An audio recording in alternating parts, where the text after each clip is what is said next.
Olá, bem-vindo a mais uma Palavra Oportuna, um tempo de reflexão e de inspiração para a sua vida. Fique conosco, pois dentro de alguns instantes estaremos refletindo sobre algo da Palavra de Deus para a nossa edificação. Te espero.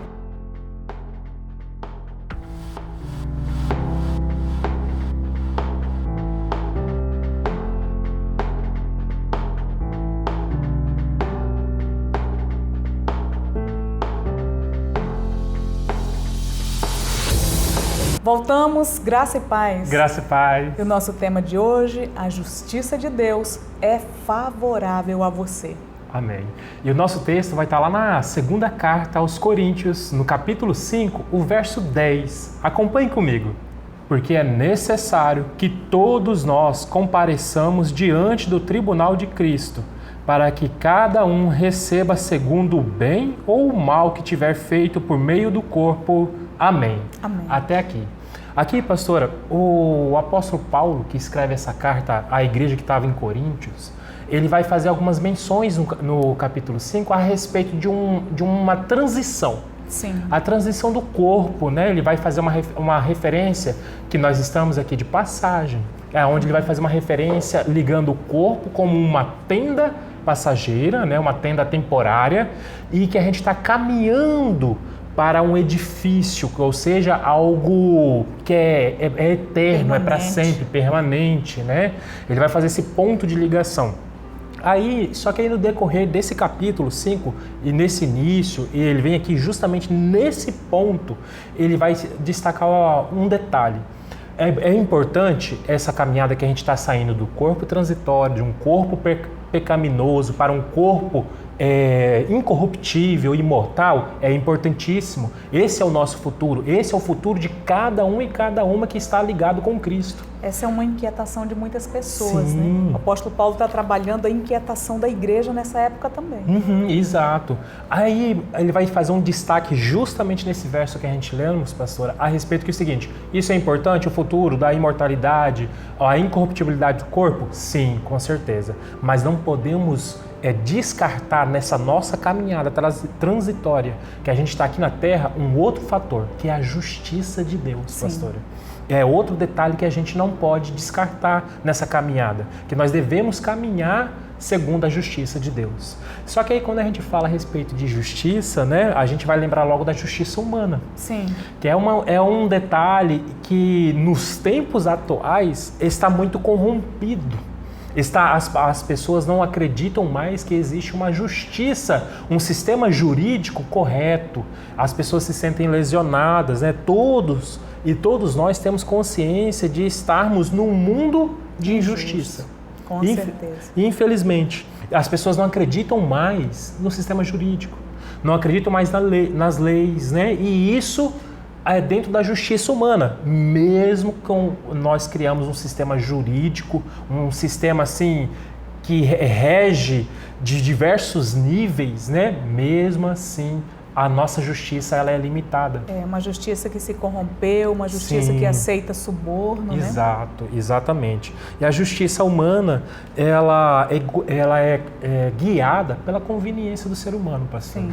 Pela conveniência de pessoas que estão no poder, conveniência de um certo grupo de pessoas, né, que detém esse poder. Então, a justiça do ser humano ela está nisso, mas existe uma justiça ainda pior do que a justiça do ser humano. Exatamente, é o que a Bíblia Sagrada chama de justiça própria, né? Então, é algo muito sério, é necessário a nossa atenção para nós podermos, então, aqui distinguir a justiça de Deus de todas essas questões que tramitam a nossa vida nessa terra, né? Então, assim, é necessário, desde que Adão pecou, e aí a gente, olha bem quando nós vamos falar de justiça própria, Bruno, a gente volta na gênese da coisa, né? Desde que Adão e Eva caíram, né? Então os homens naturais procuram estabelecer a sua própria justiça. Veja bem, eu quero chamar a sua atenção para que você entenda se isso permeia o seu coração, as suas atitudes, né? Porque quando é que isso acontece, a questão da justiça própria? Quando nós erramos e procuramos, então, cobrir o nosso próprio erro, dando o nosso próprio jeito na situação, né? É dessa maneira, errando, tentando dar o seu próprio jeito. Erra e tenta dar o seu próprio jeito. E às vezes isso vai se repetindo, né? Por meio das próprias obras. Aí o que Adão fez? Foi costurar folhas para cobrir o seu erro, cobrir a sua nudez, né? E às vezes a gente também quer fazer uma maquiagem, cobrir as coisas, né? E essa é uma justiça própria muito forte. Aos Romanos capítulo 10 também vai falar, 3 e 4 vai falar que as pessoas, não conhecendo a justiça de Deus, lançam mão da sua própria justiça, de maneira que elas não vão então viver a justiça do Senhor, mas a sua própria, né? Então a justiça própria, ela não é suficiente, amados e amadas. Não é suficiente para cobrir a vergonha e a culpa diante de quem? Sim. De um Deus santo e justo. Né? Não adianta a gente querer dar um jeito para Deus. Às vezes, Bruno, a gente fala, brasileiro dá um jeito em tudo. Veja bem, amados. Não é bem assim. Existe um tribunal, existe uma justiça que isso não cabe, né? Que é exatamente a justiça do Senhor. Por isso, então, a justiça própria, ela é um veneno mortal. Ela é o maior veneno disseminado no coração do ser humano. Né? É necessário lançar fora. E aí, Bruno, nós temos aqui alguns pontos, e eu quero falar um ponto, o evangelista Bruno vai falar outro, e você vai ficar atento. Se você se enquadrar, se encaixar em alguma dessas circunstâncias, você precisa repensar, você precisa correr para Cristo, que hoje a justiça do Senhor está favorável a você, né? E nós precisamos lançar fora e correr para o Senhor, né?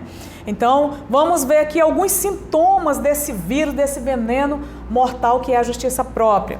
Então, ponto 1 aqui, quando você cria o seu próprio padrão ético e moral para julgar as pessoas, isso é justiça própria. Sim.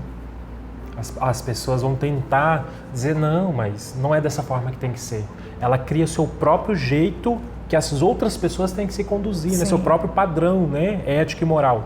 Outro veneno, pastora, que as pessoas, nós, né, temos que ficar muito atento para ver se a gente não está caindo nesse erro, é a respeito de quando você e eu ficamos tentando compensar os nossos erros para se justificar. Ou seja, é como se fosse o filho. O filho aprontou, aí ele está todo bonzinho querendo consertar o que aprontou. Exatamente. Lava a louça.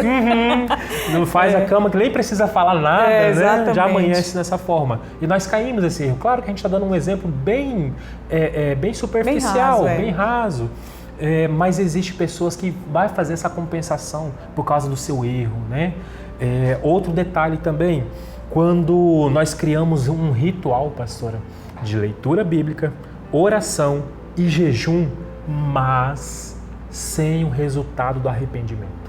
É necessário que você tenha esses 3 pontos: leitura da palavra de Deus, jejum e oração. Que é disciplina espiritual. Exatamente, é uma vida de um cristão e uma cristã, mas sem o arrependimento. Se for apenas um ritual, sem vida com Deus não adianta nada. Exatamente. Né? O outro sintoma também é quando você tem compulsão pelo merecimento. Se acha merecedor, merecedora, e muitas vezes xinga até Deus porque acha que merecido alguma coisa, né? Então isso é um sintoma de justiça própria. O outro é a questão que quando nós temos uma compulsão pelo fazer mais do que ser. Um exemplo bem assim raso, nós temos diversos eventos durante a caminhada da igreja, e tem um dos eventos que se destacam muito, que é a respeito do resgate. É um momento muito dedicado, pastora, a respeito da... Muito trabalhoso. Exato, dá muito trabalho, né? Onde a gente tenta levar a palavra de Deus para outras pessoas. Em resumo, né? Um resumo bem fácil. Quando chega no dia de organizar, os trabalhadores são muitos. Porque eles querem fazer, isso é natural do ser humano. Mas são alguns, ou uma parcela da nação, da população, dos cristãos e cristãs que são a palavra de Deus. Porque esse trabalho, ele é apenas um resultado do que nós somos. e não fazer para merecer algo, Exato. fazer para conseguir algo. Eu vou fazer porque Deus vai me recompensar. Isso é barganha. E aí muitas pessoas têm essa compulsão. Faz, às vezes ocupa tanto no fazer, mas não é de fato uma pessoa transformada em Cristo. O outro ponto é quando você tem compulsão pela aparência. Parece um crentão, uma crentona, né? Olha, pois também pelas roupas, cabelo, corpo, make, né? Mais do que pelo seu coração. Se esforça muito mais, Bruno, para ter uma aparência boa do que ter um coração transformado. Isso é justiça própria. Né? Então a aparência é o que importa para ela, mas o seu interior, ela despreza a transformação genuína, né? Isso é justiça própria também. Exato. E outro fator de justiça própria é a respeito do ressentimento, a mágoa no coração, quando a pessoa guarda isso. Quando você fala assim, vai lá falar com fulano tal. Não, Deus me livre do fulano. Ele lá, eu aqui. Exato. A pessoa literalmente tem algo guardado no coração dela e não soltou isso para Cristo, não deixou isso. Porque a pessoa está falando no quê? Falou, olha, ele fez algo contra mim. Sim. E isso é imperdoável. Você está agindo com justiça própria também em cima disso. Tem também neste âmbito aí a questão do preconceito. Sim. A pessoa não fez nada, mas porque ela tem uma cor da pele, ou porque ela é de uma certa raça. Sim. Meu Deus, é uma questão difícil, amados, em nome de Jesus. E isso é um veneno mortal.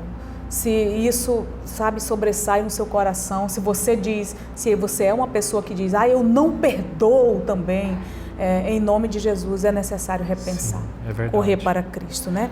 Um outro ponto também é quando você, então, tem orgulho e presunção no seu coração. Essa questão do orgulho é muito forte, Bruno. É verdade, pastor. Muitas pessoas, a pessoa não precisa ter muita coisa para ser orgulhosa. Há muitas pessoas que são orgulhosas, elas são incapazes de pedir perdão, são incapazes de reconhecer que erraram, né? São incapazes de ser a primeira pessoa a dar o braço a torcer para poder ter paz em uma situação, umas circunstâncias. Às vezes é orgulhosa porque tem um carro melhor, veste uma roupa melhor. Meu Deus, né? Porque sabe melhor, aprendeu melhor. São questões que é necessário lançar fora. Essa justiça própria é um veneno para as nossas vidas. E isso vai gerar um outro detalhe que é a respeito de a justiça própria, que vai atrair a pessoa como uma pessoa incorrigível. Ou seja, uma pessoa irretratável. Ela é cega para suas próprias falhas. É verdade. Ela não consegue, se você está nesse estado. Nós já estamos aí no terceiro mês de 2024. Se até agora você não percebeu nenhuma falha, nem que seja deixar a toalha molhada em cima da cama, tem algo de errado.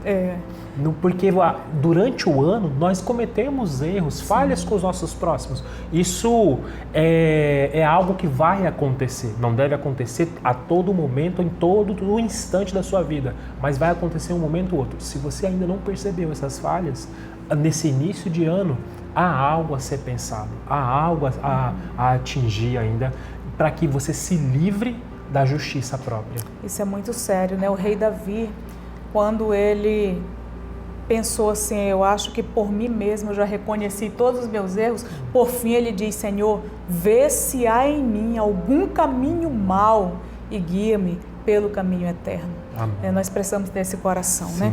E aí, então, todas essas questões que nós mencionamos, tem outras mais, mas aqui nós trouxemos 10 pontos para que nós possamos pensar, refletir, né? Todas essas coisas, amados e amadas, anulam o sacrifício de Cristo, que é a própria justiça de Deus. Portanto, se você se baseia na sua própria justiça, você anulou automaticamente a justiça de Deus na sua vida. Então, nós precisamos repensar. E o ponto 3? Aí, pastora, temos a questão da justiça de Deus. De Deus. Aí é onde o apóstolo Paulo diz na sua carta aos Coríntios que é necessário passar pelo tribunal de Cristo. Ou seja, todo homem, sendo homem e mulher, sendo de Cristo ou não, vai passar por esse tribunal. É necessário. É fato que nós estaremos diante de Jesus Cristo, mas aí Jesus Cristo já vai vir como juiz. Nós vamos passar por esse tribunal. Uns vai ouvir o bendito do meu Pai e outros não, pastora.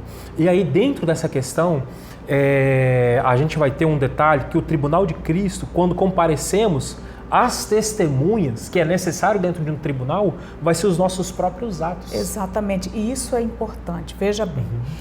Tem testemunhas que elas, num tribunal dessa terra, nós temos ali, né, a acusação, o defensor público ou não, né, o acusador público ou não, está ali e tudo e tal, mas o mais importante, Bruno, são as testemunhas, porque a testemunha é quem viu e ouviu alguma coisa, ela vai dizer, eu vi, foi este homem, ele é culpado, eu vi, foi esta mulher, ela fez isso, ela é culpada, né? Então a testemunha, ela tem a convicção, porque ela viu ou ouviu algo de fato que ocorreu.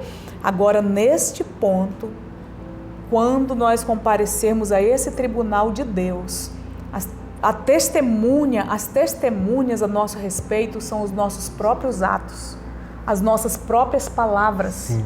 Tem pessoas que falam tanta coisa, Bruno, não pensando, a palavra de Deus diz que nós vamos dar conta das nossas palavras, de cada uma delas, né? E aí, então, o que fez... O que falou, o que fez e ninguém viu, a mãe não viu, o pai não viu, o pastor não viu, os filhos não viram, ninguém viu, mas olha bem, Deus viu. Deus viu, não tem como. E naquele dia, essas questões serão testemunhos a seu respeito, né?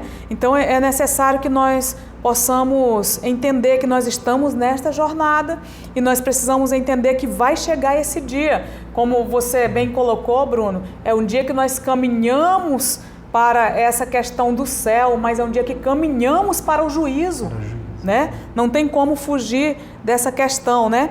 E então o tribunal de Cristo é dessa forma. E aí, se nós pensarmos, eu e você, preste muita atenção, se nós pensarmos, Bruno, profundamente em tudo isso, não há quem possa ser absolvido. É verdade. Nesse tribunal. Como que a gente vai ser absolvido dos nossos próprios pensamentos maus? Exatamente. Até mesmo o apóstolo Paulo, ele vai dizer o seguinte, eu não conheceria pecado se os mandamentos não me dissessem, não cobiçarás. Por que ele foi exatamente nesse tipo de pecado? Porque ele é subjetivo. Sim. Quem vai saber que o Bruno cobiçou alguma coisa? Exatamente. Só Deus. Então, o que os tribunais da terra são incapazes de julgar, o tribunal de Deus vai julgar, né? Então, é necessário nós entendermos isso, né? Então, nós vamos dar conta de todas essas questões. E aí, olhando para o mundo, olhando para as nossas vidas, nós podemos perceber, amados e amadas, Bruno, quanto de pornografia é necessário ser produzido, quantas cenas de pornografia é necessário ser produzida, para quê, amados? Para alimentar a depravação humana, né? E continua sendo, a pornografia se tornou o maior vício hoje já existente, né? Quantas toneladas de droga, meu filho, são produzidas para quê? Né? Para satisfazer um vício que nunca se satisfaz. Sim. As pessoas estão ali, estão correndo sempre atrás das mesmas coisas, né? O que mais que nós podemos falar? Quantos mandamentos, né? Em resumo, quantos mandamentos são quebrados diante de Deus, né? Desprezando para satisfazer o nosso próprio ego, Sim. O próprio prazer do homem e da mulher. Exatamente. Né? E Jesus, ele disse ainda que existe um pecado da omissão ainda, pastor. Exatamente. Sabe por quê, Bruno? Pode ser que você esteja pensando, Deus me livre, eu não faço nada. Eu não faço nada disso. E aí, talvez você está com a palavra certa, eu não faço nada e não faz mesmo. Porque também Jesus falou sobre o pecado de omissão. Sim, e isso é muito importante, porque nós omitimos de fazer, de levar o reino de Deus para outras pessoas, muitas vezes. Né? A pessoa não faz o que é errado, mas também não faz o que Jesus falou para fazer. Sim. Só que aí, pastor, tudo isso, diante de todo esse cenário, diante de todo esse tribunal que daremos conta, né, estaremos diante dele, nós temos uma esperança nos dias de hoje. Graças a Deus. Porque hoje ainda há tempo, porque hoje não é o tribunal, isso será no futuro. Mas hoje a nossa figura mais importante no tribunal de Deus é o nosso advogado Jesus Aleluia. Cristo. Graças é Ele que nós queremos te apresentar no dia de hoje, Amém, pois é Jesus. Ele que vai justificar todas essas questões diante de Deus, diante do tribunal que você dará conta, né? Que nós daremos conta. Foi Ele quem tomou a tua causa perdida para si. Foi Ele quem pagou a tua condenação. Portanto, é Ele quem vai se levantar naquele dia em teu favor. E Ele é a própria justiça de Deus. Aleluia. E Ele não quer condenar você. Ele se manifestou a este mundo não para condenar, mas para nos salvar. E aqui está a nossa viva esperança. Graças a Deus, pastora. E aí, para a gente concluirmos, né, nós temos esse irmão primogênito que se levanta e se mostra as marcas dele nas mãos, nos pés e na sua lateral, justamente para dizer, olha, o do Bruno e da pastora Luciana está pago, o seu está pago. E quando ele se mostrar, né, que ele pagou a sua condenação, os céus se levantarão. Aleluia. E dirão perdão, perdão a todos que estão em Cristo. Portanto, se você está em Cristo, essa justiça de Deus é favorável a você. Aleluia. Em todo o tempo, né? Aleluia. E a justiça de Deus é a nossa esperança. Pela graça de Deus. Hoje, alcance a Jesus Cristo, pois hoje Ele está favorável a você como advogado fiel e justo. Louvado seja o nome Amém, do pastora? Senhor. Amém. E olha bem, eu quero desafiar você durante essa semana. Tudo que você olhar, perceber, se você está sendo injustiçado, né? Se você olha para todos os lados, eu quero que você grave uma coisa e coloque no seu coração. Diga para tudo que você olhar ao seu redor, a justiça de Deus é a minha esperança. Aleluia. Amém? Amém. Vamos orar. Pai, bendito seja o teu nome para todos sempre, Senhor. Obrigado, Senhor. Sabemos que esse futuro, meu Deus, virá. Sabemos que estaremos diante de um juízo, que daremos conta de tudo. Mas hoje, Senhor, nosso coração está no conforto, porque o Senhor Jesus Cristo é o nosso advogado. Graças a Deus. É Ele que justifica e cobre todos os nossos pensamentos, atitudes, Pai. E tudo aquilo, Pai, toda a justiça própria, meu Deus, toda a justiça do homem, a qual nós praticamos em algum momento na nossa vida, Pai, e foi contra os Teus mandamentos, Pai, que caia por terra. Em nome de nós Jesus. queremos se esvaziar de nós mesmos, meu Deus, e encher do Senhor. Descansar na Tua justiça, meu Deus. Descansar no nosso irmão advogado, Pai. Sim, Pai. E entregar, Pai, tudo aos pés da cruz. Mesmo que soframos injustiça, mesmo que recebemos dano, Pai, queremos entregar tudo isso. E o que eu oro, Pai, para que o Senhor fortaleça isso nos nossos corações, no coração de cada um e cada uma que está assistindo, Pai, para que haja paz e descanso no Senhor. Assim nós oramos no nome de Jesus Cristo. Amém. Amém. E o Senhor te abençoe e te guarde. E até a nossa próxima Palavra Oportuna.